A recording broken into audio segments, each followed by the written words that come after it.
Oh my gosh.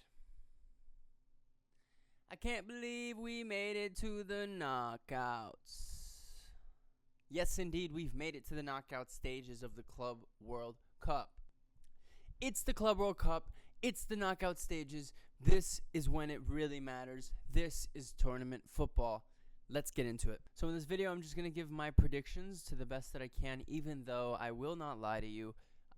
My heart is so biased in a lot of these games. I am supporting every single South American team, which just means the Brazilians. Let's have a moment of silence for our Argentinian brothers.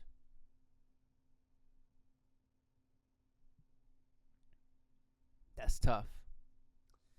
But now you understand why the Brazilian teams have won the last, 6 Libertadores, or 7 actually, right? So it's time for my predictions, starting with the first game, Palmeiras versus Botafogo, the Brazilian head-to-head. Now, I'm not going to lie, when I saw this come up, Brazilians doing good in the group stages have ended up shooting some of themselves in the foot because of other performances. And in this case, Palmeiras versus Botafogo, in some way you can see it as a good thing if you're supporting South America, because you're guaranteeing a South American team in the next round. However, personally, I believe already in the firepower of the South Americans, so I would have just liked to see them go against different continental teams and then try to get the maximum amount of South American teams to the next round. Now, this didn't happen, and it's gonna be Palmeiras versus Botafogo. And what a game! This is a tough game to call. Palmeiras probably has a better overall team, a better overall record, but in this competition, I think they've been a bit more shaky. Although Botafogo did have a loss to Atletico Madrid, and Palmeiras came out of the groups without a loss. Atletico Madrid is stronger than any team that Palmeiras faced, as well as Botafogo's situation meant, hey, let's just not concede more than like 2. So in this game, I expect a game that, again, Palmeiras probably controls most of the game, with Botafogo working on counterattacks, trying to pick the pocket of Palmeiras, and then slowly building up their own play. This is a tough one to call. It can really go really go any way. Brazilian teams, when they face each other, really is a head-to-head case. Certain situations, certain players, and sometimes just certain lucky bounces of the ball, if I'm being honest. I expect this game to be ugly. I expect this game not to be one that's fun to watch. And if I'm being honest, that's probably going to be most of the knockout stages with the Brazilian teams, barring maybe Flamengo. And the reason is because they're definitely going to be playing for every ball. It's going to be a match more about resilience and making sure that we get through with a win than about playing a beautiful quality of play, right? Because we're here to win and we're here to be the champions of the world. That being said, I know that this competition should and will mean a lot more to Palmeiras, as they are eternally mocked for not having a world championship and claiming that they do, the one that they received by fax. In this game, because of just the sensation around Botafogo, some videos I've seen of the players training and the vibe around the team, I'm going to call it Botafogo. But really, either way that it goes, I just hope that the team that does go through does well on the rest of the tournament. So moving on to the next game, and we have Benfica versus Chelsea. So this is a game that Chelsea should be the favorites, but Bayern were also the favorites against Benfica. Now, if I'm being honest, I do think Bayern rotated a little bit too much. I think they just felt that they could easily get a draw or maybe a well-thought-out win over Benfica with their rotation. And Benfica, needing points, got the job done, and Bayern just tried to catch up. And I think Bayern... So that being said, although the Benfica win over Bayern is a good one, and they had to fight for it, I don't think it tells the whole story, and I don't think it really means that Benfica is going to come out crazy against Chelsea. Now, a lot of these games, and really any game in this sport, comes down to who wants it more. So you can question that on the Chelsea aspect, and maybe that Benfica would want this game more. However, Chelsea's quality will come out on top in the end, and I see Chelsea going through this one. After that, on Sunday, we're going to have two bangers. We have PSG against Messi. Messi facing an old team, and apparently this is his first time facing one of his old teams. And for this game, Inter Miami have done amazing. They've exceeded expectations by getting here. It's hard to count out the players that they have as far as the senior players, the ones with experience, but I really don't see a world where they come out on top against PSG. Maybe they give PSG a decent fight. Maybe it's a decent game, but this game is maybe like a 3-1. But the likelihood is that PSG will trample them and will just have way too much coming at them at all times for Inter Miami to handle. I don't really see a world where Inter Miami get through this, so I have PSG going through. And then the next game that day is Flamengo versus Bayern. And what a game that's going to be. Such a harsh draw for Flamengo. After winning the group over Chelsea, you end up drawing Bayern Munich. The Germans, the coldest Germans that you can get. And I suppose if you're going to get any Bayern Munich, you would get this Bayern Munich out of all of them. This might be the Bayern Munich that has the most little holes in them, but you can never count them out. They have quality. They should beat Flamengo. However, maybe it's bias. Maybe it's the sensation. Maybe it's the hope. I'm going to call Flamengo to beat Bayern and go through in this round. Because why not? I want it to happen. So if it doesn't, it is what it is. But I'm going to say Flamengo will go through. It's going to be a hard-fought game. Probably extra time. Either way, even if Flamengo get eliminated, I think this is a type of game that goes to extra time, maybe penalties. For the next game, we end up with Inter Milan versus Fluminense. The bias is going to pull through. I think the bias is going to pull through, and I might say Fluminense. I'm not going to lie. If I'm going to be totally unbiased about it, Bayern is probably the team that's going to beat Flamengo. However, I think if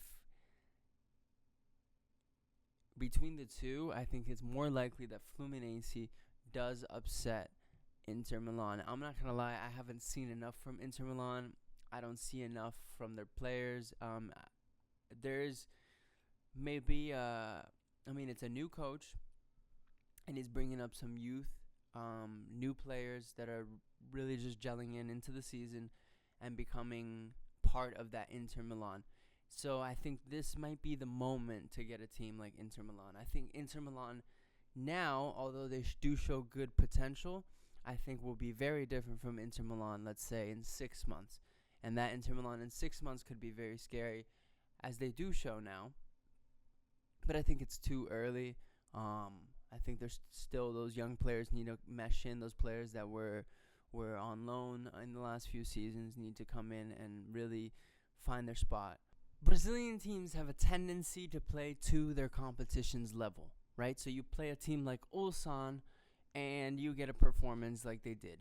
A performance that wasn't very inspiring, seemed like they were too comfortable, like they thought they were going to win.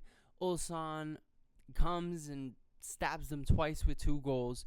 Then it gets a bit nervy. Yes, they turn up and end up showing their quality in the end. But that's the important thing. I think Brazilian teams tend to slip up in games like that because they just don't take it. Maybe not that they don't take it as seriously, but they play to the level of their opponents. So a team like Fluminense, although not the strongest team, right? You take a game against Dortmund, for example, and then you see their game against Mamelodi, for example. I think against a team like Inter, I think they will play a lot better. I think they will show up and rise to the occasion. And with that being said, I kind of won't be surprised if they do go through. Now, if I'm being realistic, is that the expectation? Probably not. But I'm going to keep it a buck. I'm not here to be realistic. And I think the Fluminense are going to go through. Man City versus Al Hilal. The Middle Eastern Derby. We have Man City against Al Hilal. Now, Man City looks unstoppable. Man City look like a machine. Man City look like the Man City that they want to be. The Man City that Guardiola had made them be before the last season. Man City look like they're strong again. I mean, their lineup was crazy. Then these players coming off the bench were crazy. And they just kept coming. I don't understand it. They have way too many players. They have way too many weapons. And honestly, they're probably one of them in the running to win this whole competition. It'll take a big performance by a big team, likely a European team. I don't see any South American team, for example, beating Man City. They're just way too stacked. I do like what I've seen from Al Hilal overall as a team. I mean, they're mostly made up of very experienced, good performing European players with a few of Saudi Arabia's best players as well. And when I say European players, I mean players that have passed through Europe. They're including a few Brazilians in there as well. And they just look like a solid team. They're one of the surprises to me. Their performance against Real Madrid was very good. I don't expect them to be bad. I expect them to be pretty good, even kind of competitive. However, I just don't really see a world that they get past Man City. I don't see a world that really any team kind of really gets past Man City. They're just way too stacked. But it will be interesting to see. It'll be a very fun game to watch. And you know that I will be cheering for the Saudi Arabians. Real Madrid versus Juventus. Juve, the old lady. I was tricked by you when I seen those first two games. I should have known it was Alain and Widad. I thought this Juve team looked like the real deal. I thought they looked like something that next season would be something that teams should worry about.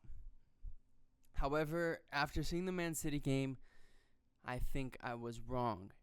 Now, I did question why a player like Kenan Yildiz didn't start. After all, he's kind of a monster, honestly.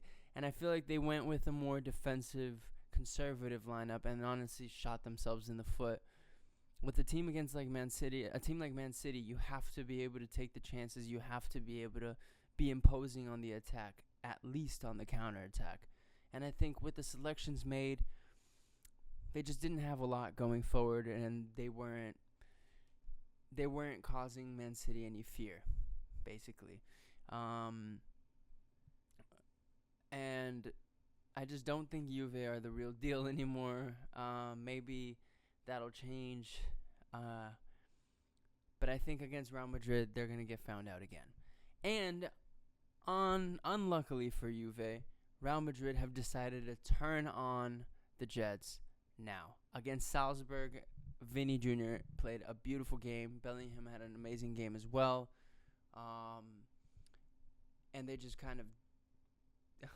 we have a little guess. It was a great game by Real Madrid against Salzburg. Honestly, Salzburg going forward could have done a lot more. There's a few players on that Salzburg team that do look good. But they should have done more. They really could have given Real Madrid more of a scare. So maybe there's enough here for Juve to do. And I think they can, but I think Real Madrid overall will come through in the end. I will say Xabi Alonso's team looked a lot more fluid in this game. They looked a lot more like they knew what they were doing, like they had an idea and they executed it very well, especially going forward, especially on the counterattack. A lot of their players look really good too, and I am very excited about this Real Madrid team for the upcoming season. So for this game, I do see Real Madrid just coming through with the quality in the end. And that leads us to the final game of this knockout round. And that is Monterrey versus BVB Dortmund. And what a game this is, low-key. Dortmund being probably the weakest team going through to the next stage out of the non-Brazilians and Mexican team. and they get Monterrey from Mexico, who, although I'm not necessarily happy with some of their performances, I think they can be a team, as they've shown, that gets what they need done. I think a lot of people were expecting for River to get the job done, and Monterrey sneaked by and stole that spot from them and showed them why they came to this tournament. Monterrey as well, after Pachuca's terrible showing. I mean, I guess not terrible, because they didn't really get, I felt, dominated in any games. And most games they actually probably left thinking they could have gotten something from it. But in the end, left with 0 points, which is very, very disappointing. And for Mexican football, you would want Monterrey, who already have done a good showing, to keep that going, to keep the flag held high. And I think Monterrey can do it, especially against this Borussia Dortmund team. Will they do it? Probably not, for the fact that I have hope in my Mexican brothers as well, and I am hoping that they keep it going. I will say that Monterrey will come through using the experience of Sergio Ramos, and a few experienced players like Canales and some young talent. I mean I think is it Diosa or Odiosa, his name. He scored some bangers, and honestly, even I seen the highlights because I was watching the River game, but if you see, he took a few shots and they were all rockets, and I think they can catch Borussia Dortmund slacking a little bit. The biggest worry is a player like Adeyemi. I think he will be big for Borussia Dortmund, and he'll probably help them sneak it through. Like I said, if you're going to ask for my logical prediction, it is that Dortmund goes through. But for the purpose of this video and for the purpose of the energies that I want to send out in this world, I have Monterrey going through. I think it's doable for Monterrey. Either way, these games are going to be exciting. There's some good matchups. And I know that the probability, for example, is we'll have mostly European semifinal or a European final. So I just want to delay that as much as I can, and I hope that all these other teams go through. No matter what happens, it's going to be exciting, and I will go over everything, and we'll predict each round as it comes. I hope you guys enjoyed this video. I appreciate it, and I'll see you next time.